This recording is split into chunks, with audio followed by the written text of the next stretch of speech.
Assalamualaikum warahmatullahi wabarakatuh. Sampai ketemu lagi nih dalam bincang-bincang catatan otentik kita.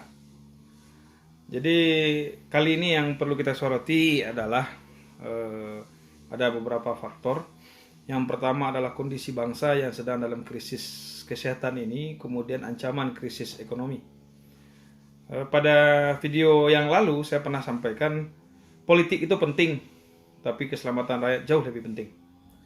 Maka pada sesi ini kita akan bahas tentang kesepakatan Komisi 2 DPR RI yang akan membuat beberapa kesepakatan dengan para penyelenggara pilkada, bahwasanya pilkada akan diselenggarakan tanggal 9 Desember 2020 nanti. Nah, walaupun ada catatan kedua melihat kondisi-kondisi yang bisa juga mundur. Maka kemudian dalam catatan otentik kali ini saya kemudian memberikan pikiran adalah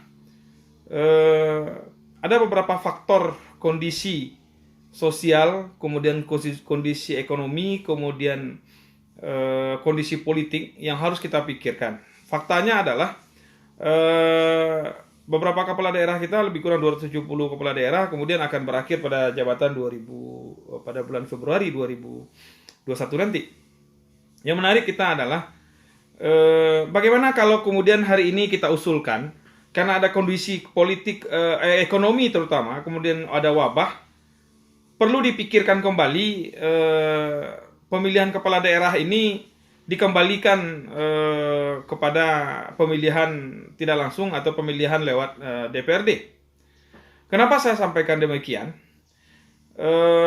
Perlu jadi catatan kita di beberapa tulisan saya, baik di opini di media online maupun beberapa tulisan saya di jurnal atau cara penelitian, kemudian menemukan ada kondisi-kondisi yang harus kita jadi catatan. Dampak dari pilkada langsung ini. Yang pertama yang paling terasa oleh daerah adalah beban anggaran. Ya, kalau sekarang artinya 270 daerah, kalau rata-rata 10 miliar saja satu daerah menganggarkan, maka ada 2,7 miliar. Kalau ada 2,7 triliun yang harus disiapkan anggaran oleh daerah, oleh negara, belum lagi penunjangnya, pengamanan dan lain sebagainya. Kalau 20 miliar per daerah, kalau 30 miliar, jadi anggaran pilkada ini besar. Beban anggaran keuangan negara. Betul, politik penting, tapi kondisi hari ini kita adalah krisis. Maka kemudian saya berpendapat di tengah kondisi krisis keuangan ini enggak, kalau batuk sekarang ini orang kemudian takut batuk. Ini batuk biasa. Orang kemudian berpikir hari ini bagaimana kemudian uang itu digunakan semaksimal untuk kepentingan penanganan COVID-19, kemudian mengantisipasi dampak ekonominya dan pengangguran. Maka kemudian rasanya momentum krisis ini juga kita perlu mengevaluasi sistem penyelenggaraan pemilihan kepala daerah kita. Saya kemudian berpendapat baiknya kita pikirkan bagaimana pilkada kita kembalikan kepada pemilihan DPRD. Alasan pertama tadi adalah dampak keuangan negara yang luar biasa terkuras oleh pemilihan pilkada langsung ini. Beban penyelenggaraan yang luar biasa bagi keuangan kita. Dan kita juga lihat daerah-daerah dalam saat penganggaran sebelum hibah, ada beberapa daerah yang kemudian keberatan, agak lambat dan lain sebagainya, sehingga Mendagri pun harus mengeluarkan perintah deadline agar bagi daerah yang tidak memberikan hibah atau pernyataan hibah kepada daerah, kepada KPU, akan diberikan sanksi. Kita ingat peristiwa itu. Artinya apa? Siklus 5 tahunan ini menguras energi keuangan negara yang luar biasa. Maka perlu kita pikirkan kembali agar pilkada ini kita kembalikan. Jadi alasan pertama adalah dampak keuangan negara yang luar biasa. Kalau kita kembalikan ke DPRD, maka kemudian sangat banyak anggaran ke negara yang bisa kita alihkan untuk hal-hal yang lebih produktif termasuk untuk membangun negara ini. Yang kedua adalah kos sosial yang luar biasa atau dampak sosial yang luar biasa terjadi saat pilkada, sebelum pilkada, saat pilkada, termasuk pasca pilkada.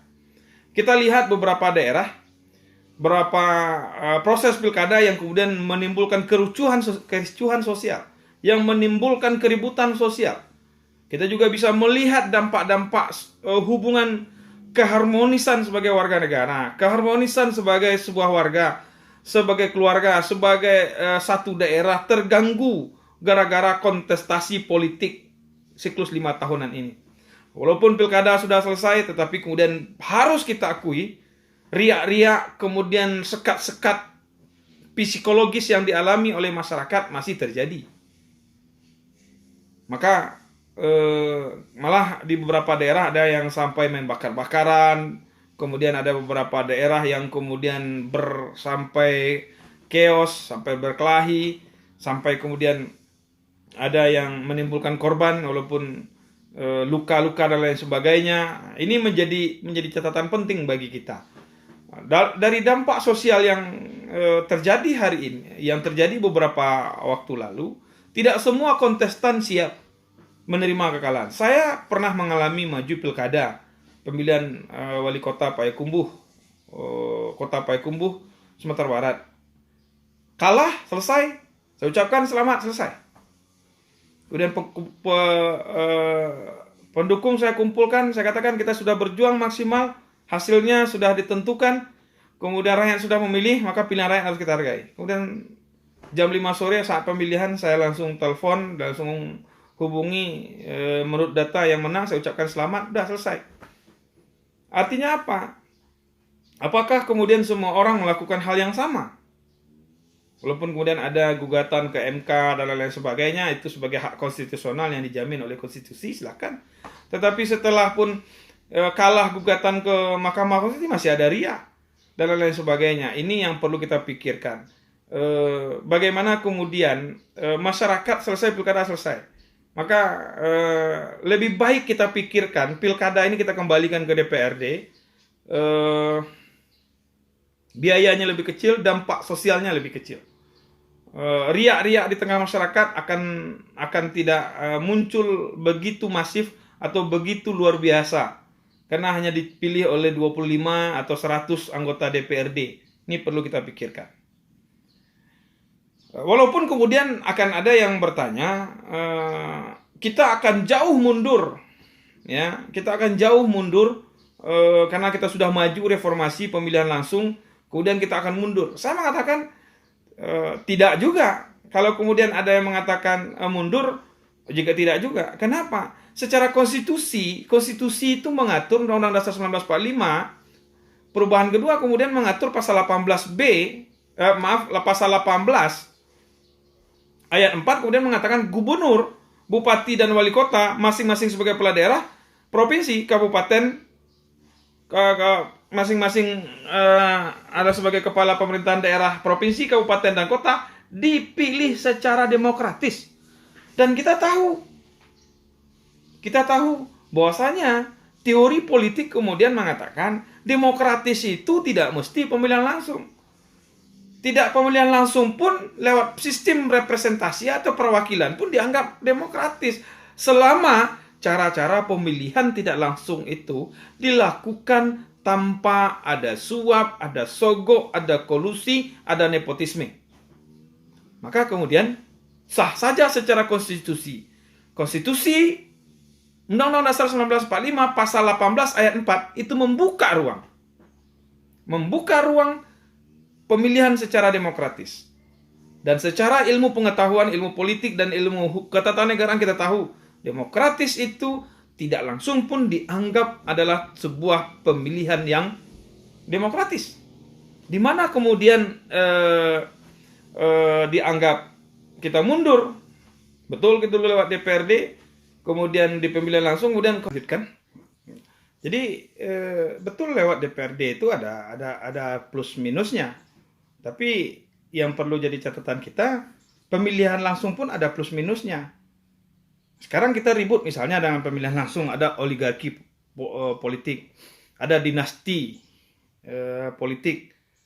Kita tahu kemudian ada suaminya yang jadi kepala daerah sebelumnya, kemudian digantikan istrinya atau bapaknya atau kemudian anaknya dan begitu. Artinya apa? Ini pilihan kita bertatanegara. Saya kemudian melihat konstitusi membolehkan, tidak menutup ruang untuk dipilih secara tidak langsung lewat perwakilan. Ada kelemahan-kelemahan di DPRD, itu yang kita tutup. Bagaimana mekanismenya yang dibangun? Pertanyaan besar kita adalah, mana yang banyak mudaratnya, mana yang banyak minusnya antara pemilihan langsung dengan pemilihan tidak langsung lewat DPRD. Kalau kita lihat secara jernih, ada plus minus. Tapi dengan kondisi sekarang, ini momentum untuk mengembalikan pemilihan kepala daerah itu lewat DPRD, legislatif. Nah, kita belum bicara tentang presiden. Yuk kita atur mekanismenya. Kita sudah bicara tadi di awal, dampak anggaran, dampak politik, dampak sosial, dan dampak-dampak lainnya, termasuk dampak ekonomi kemudian. Nah, sekarang kalau kemudian kita lihat, apakah betul kepala daerah yang terpilih hari ini betul-betul sangat demokratis? Kita tahu ada praktek-praktek rente, ada praktek-praktek money politik yang walaupun susah juga diungkapkan. Tapi harus jujur kita sebagai sebuah bangsa, praktek itu terjadi. Kemudian juga bagaimana kemudian pemilihan langsung ini sudah menjadi pengetahuan umum. Bahwasanya untuk maju jadi kepala daerah itu butuh uang yang banyak, kos yang besar. Artinya apa? Yang bisa jadi kepala daerah, yang bisa jadi pemimpin adalah orang yang punya uang banyak. Kalau dia tidak punya uang, dia cari pendukung dana, jadi cukong untuk memodali dia maju. Daerah kecil saja butuh uang 2-5 miliar, apalagi daerah yang besar. Ada yang kemudian mengatakan untuk DKI sampai habis 200-300 miliar. Kalau kita rasionalisasi, kalau ini adalah pengabdian kepada bangsa dan negara, dari mana uangnya? Untuk Jawa Barat berapa miliar yang uang habis? Untuk Jawa Tengah berapa miliar yang uang habis?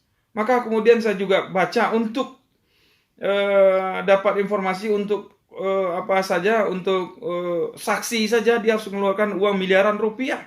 Belum lagi dana yang sudah dikeluarkan sampai harus jual rumah. Praktek-praktek ini perlu kita evaluasi. Kalau ada tuduhan kita kembali kepada masa lalu, kita ingat. Kita teriak Pancasila, Pancasila. Lihat lagi rumusan sila keempat. Permusyawaratan, perwakilan. Bangsa ini adalah bangsa yang bermusyawarah. Bagaimana rumusan sila keempat itu dilahirkan oleh Bung Karno. Bagaimana gagasan tentang demokrasi asli Indonesia, demokrasi desa kata Bung Hatta. Bagaimana juga Supomo mengatakan seperti ini. Family, state, pemerintahan secara kekeluargaan, tapi bukan nepotisme. Bagaimana kemudian juga Bung Karno anti terhadap demokrasi liberal. Saya katakan hari ini kita sangat liberal berdemokrasi. Negara yang liberal saja, Amerika yang kampion demokrasi, tidak liberal seperti kita. Kita sangat liberal. Kalaupun hari ini kemudian ada yang mengatakan inilah pemilihan demokratis, kita harus jujur, kita evaluasi dari proses pencalonan saja. Bagaimana proses pencalonan? Ada pendaftaran kepada partai politik, betul, gratis dan lain sebagainya. Tetapi kemudian apakah tidak ada uang-uang yang harus dikeluarkan ketika proses? Harus jujur kita jawab. Bagi yang sudah terlibat dalam politik, saya pernah terlibat dalam pemilihan kepala daerah, baik sebagai tim sukses maupun sebagai kandidat langsung. Akhirnya saya pilih maju sebagai independen. Berat secara ekonomi. Artinya apa? Kalau kita tidak jujur melakukan evaluasi, maka kerusakan struktur politik ini akan terus terjadi. Riak-riak dalam masyarakat terus terjadi. Ada yang lucu, udah 5 tahun, 10 tahun selesai pilkada, orang masih tidak tegur sapa. Sampai hari ini Pilkada DKI masih ada aksesnya sampai hari ini. Harus kita rasakan antara pendukung Anies dan pendukung Ahok. Walaupun sudah hampir berjalan 3 tahun, masih terasa riaknya. Ini yang harus kita jujur sebagai sebuah bangsa mengakui. Apakah kemudian proses politik ini harus mengorbankan banyak hal? Ini yang perlu kita evaluasi. Pertanyaan kita lagi adalah, betulkah pemimpin yang kepala daerah yang terpilih telah dipilih secara demokratis? Apakah betul pilihan rakyat? Toh kemudian kita juga akui kemudian ada satu daerah yang kemudian karena calonnya kemudian akhirnya calon tunggal. Kita tahu kita harus jujur ngakui. Walaupun kita tidak punya data, tapi sebagai orang politik kita mengakui bagaimana pola-pola yang dilakukan sampai calon tunggal lahir. Bagaimana kemudian juga akhirnya head to head. Karena ada para calon yang ingin maju tapi tidak dapat partai, dapat perahu untuk dicalonkan.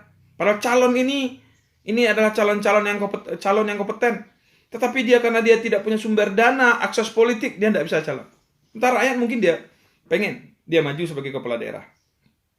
Kemudian belum lagi bagaimana kita lihat dalam proses kampanye, berapa uang harus dikeluarkan, yang harus disediakan oleh para calon. Kita harus jujur. Belum lagi ketika proses pemilihan itu sendiri, berapa rupiah dana yang harus disiapkan oleh calon untuk menyiapkan saksi agar suaranya aman. Kita belum seperti negara Amerika yang orang bisa fundraising, mengumpulkan dana, kemudian dia maju sebagai calon atau tokoh publik, dia kemudian buka dompet, orang menyumbang, belum. Maka ada baiknya kita pikirkan, negara ini dibangun, kemudian ingat sila keempat, permusyawaratan, perwakilan, garing perwakilan. Artinya mah, kalau musyawarah kita bisa lakukan, atau lewat perwakilan, tidak haram itu dilakukan. Kita teriak Pancasila, kita teriak NKRI, kita teriak adalah kita pendukung Bung Karno, pengikut Bung Karno, orang yang kagum dengan Bung Karno. Baca lagi pidato Indonesia menggugat Bung Karno, baca lagi beberapa pikiran Bung Karno. Termasuk ketika Bung Karno pidato 1 Juni, dia katakan dia menolak demokrasi liberal, dia menolak demokrasi barat. Kok kemudian kita hari ini terjebak seakan-akan demokrasi musyawarah bukan demokrasi yang maju? Ini yang perlu kita pikirkan. Menurut saya kondisi hari ini, selain kemudian ada yang berpikir untuk membuat undang-undang omnibus law dan lain-lain, ini juga momentum bagi kita mengkonsolidasi demokrasi kita. Kembalikan, banyak yang bisa diperbaiki. Kita kembalikan pemilihan DPRD kepala daerah itu lewat DPRD saja, legislatif. Kita kawal, kita buat sistemnya yang bagus. Ingat, bagaimanapun sistemnya pasti akan ada celah. Tapi yang celah itu kita berusaha, termasuk pemilihan langsung. Belum lagi dampak kemudian calon karena maju dia harus membuat konsesi dengan cukong-cukong yang membantunya. Bagaimana rusaknya struktur birokrasi hari ini gara-gara pendukung A dan pendukung B, walaupun menteri dalam negeri atau Menpan pun sudah mengatur. Tetapi harus kita akui bagaimana like and dislike itu terjadi, bagaimana akses politik, ekses atau dampak dari pilkada langsung itu juga berdampak bagi PNS atau ASN, aparatur sipil negara. Kita harus jujur. Saya katakan politik penting, tapi kalau merusak struktur ketatanegaraan ini menjadi tidak penting, menjadi tidak bagus. Kemudian kita juga harus akui, apakah setelah pemilu langsung ini kemudian ada sesuatu hal yang luar biasa berubah betul. Ada beberapa kepala daerah yang unggul. Tetapi juga harus kita akui, ada beberapa daerah yang tidak unggul. Kenapa? Dijabat oleh kepala daerah yang tidak kompeten. Kenapa dia bisa jadi kepala daerah? Pertama, karena dia uangnya banyak. Kedua, dia karena keturunan si Anu, si A, si B. Atau bapaknya adalah pejabat, atau bapaknya cukong, atau apa. Harus kita akui. Artinya apa? Yang harus kita lakukan salah satunya adalah bagaimana kepala daerah ke depan betul-betul punya kompetensi terhadap bagaimana dia memimpin daerah kalau dia terpilih. Yang kedua, bagaimana kalau dia terpilih dia punya integritas. Kita teriak. Kalau saya pernah nulis mengatakan basa-basi pemerasan korupsi.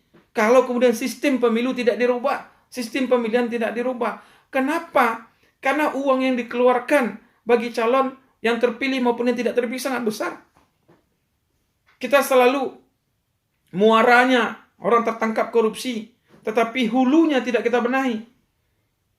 Kita juga tahu data bahwasanya beberapa kepala daerah yang tertangkap itu adalah karena mengumpulkan uang untuk pilkada atau membayar kompensasi politik atas dibantunya dia ketika dia maju dulu.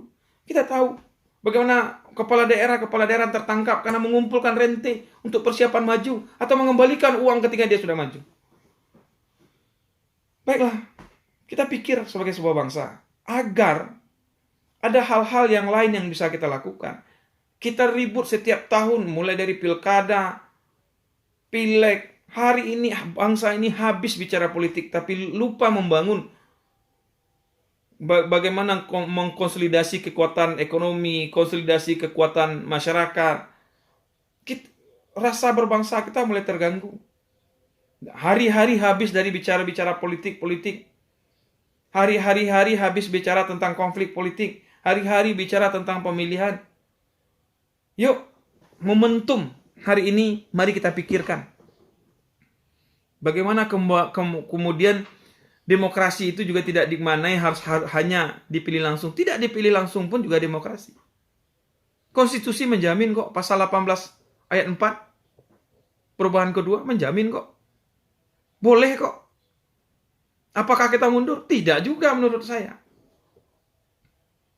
Apakah kemudian betul pemilihan langsung ini juga adalah pilihan yang terbaik untuk bangsa ini? Belum tentu juga, kita sudah rasakan. Sejak pemilihan langsung ini dilaksanakan, ada dampak-dampak yang kita rasakan. Yang jelas, korupsi semakin masif. Suap semakin merajalela. Kita teriak. Saya jujur sebagai masyarakat anti korupsi, koalisi sipil masyarakat anti korupsi, saya juga mulai lelah. Kenapa? Kita berhadap hanya dengan orang-orang yang kemudian setelah dia tertangkap, dia mengeluarkan kebijakan-kebijakan yang menguntungkan. Tapi kita tidak pernah berpikir memperbaiki hulunya. Walaupun kita tidak boleh lelah dalam sikap anti korupsi. Cuma apa? Rata-rata kepala daerah tertangkap atau polisi tertangkap karena mengumpulkan uang politik. Kos politik dia yang dia persiapkan atau mengembalikan kos politik. Maka pilihan lewat DPRD menurut saya tidak haram. Menurut saya juga tidak kembali kepada masa lalu atau mundur. Tidak, konstitusi. Catatan saya adalah kalau betul kita Pancasila, kalau betul kita adalah pengagum Bung Karno, baca lagi pidato Indonesia Membuatnya Bung Karno, baca lagi pidato 1 Juni 1945 yang bagaimana Bung Karno menggagas tentang Indonesia. Kemudian bacalah bagaimana Bung Karno menolak demokrasi Barat. Kemudian baca lagi pidato tentang sikap-sikap Bung Hatta tentang konsep demokrasi asli yang kemudian dinamakan oleh Bung Hatta demokrasi desa. Artinya, yuk kita kembali kepada jati diri. Jangan pakai baju orang lain. Yuk kita pakai baju kita. Bangsa kita adalah bangsa yang gotong royong, kata Bung Karno. Eka Sila, inti dari Pancasila itu adalah Eka Sila. Eka Sila itunya apa? Gotong royong. Ada musyawarah di sana. Undang-undang kita, konstitusi kita diatur dengan musyawarah. Hari ini bangsa tersekat-sekat dari pilihan face to face antara milih A, person A dengan person B. Gejolak bangsa ini selalu bergejolak sehingga kita tinggal. Kemudian akan ada yang bertanya, berarti Pak Wendra ingin mengembalikan kepada masa totaliter? Tidak. Demokrasi terpimpin juga tidak. Yuk kita perbaiki sistemnya agar demokrasi ini menjadi lebih bagus. Agar demokrasi ini bisa menjadi lebih bagus, rakyat bisa tenang, keharmonisan sebagai warga negara kembali, rajut-rajut silaturahmi, sehingga kita tidak terlibat lagi dengan pencitraan, pemimpin yang terpilih, betul-betul pemimpin yang otentik. Tinggal kita persiapkan saja bagaimana mekanismenya. Kalau takut kemudian kalau dipilih DPRD akan hanya disuap, hanya cukup membeli setengah anggota DPR maka terpilih, kita buat mekanismenya. Kemudian pencalonan itu, kemudian bagaimana pencalonan itu dilakukan, betul-betul rakyat ikut terlibat dalam pencalonan. Tidak hanya partai. Hari ini bangsa ini kemudian betul katanya wakil rakyat. Tetapi kadang-kadang kita juga sebagai rakyat juga tidak pernah ditanya, ini apakah si A ini bisa kita calonkan tidak. Saya bertanya kepada salah satu kader partai atau 2 atau 3 kader partai yang berbeda. Anda betulkah mencalonkan itu? Tidak. Kami tidak pernah diputuskan saja oleh DPP atau oleh pengurus DPD atau DPC. Tidak pernah juga ditanya. Karena hanya rekomendasi keluar dari DPP, tidak tanya oleh daerah. Akibatnya juga fakta juga kita lihat waktu pilkada, calon A yang didukung oleh partai A, ternyata kadernya tidak mendukung, dia beralih dukung yang A, yang B. Kita tahu praktek di lapangan. Artinya politik sekali lagi penting, tapi memperbaiki bangsa ini jauh lebih penting. Walaupun politik bukan salah satu-satunya cara. Walaupun dia juga adalah cara untuk memperbaiki bangsa ini. Nah, tapi bukan berarti pemilu pilkada dipilih lewat DPRD itu kembali kepada masa lalu. Yuk sama-sama kita pikirkan, yuk sama-sama kita pelajari plus minusnya pilkada langsung dan pilkada tidak langsung lewat DPRD. Yuk sekali lagi, baca pidato Bung Karno 1 Juni dan baca beberapa pidato-pidato Bung Karno sehingga kita bisa berteriak aku Pancasila, aku Indonesia. Assalamualaikum warahmatullahi wabarakatuh.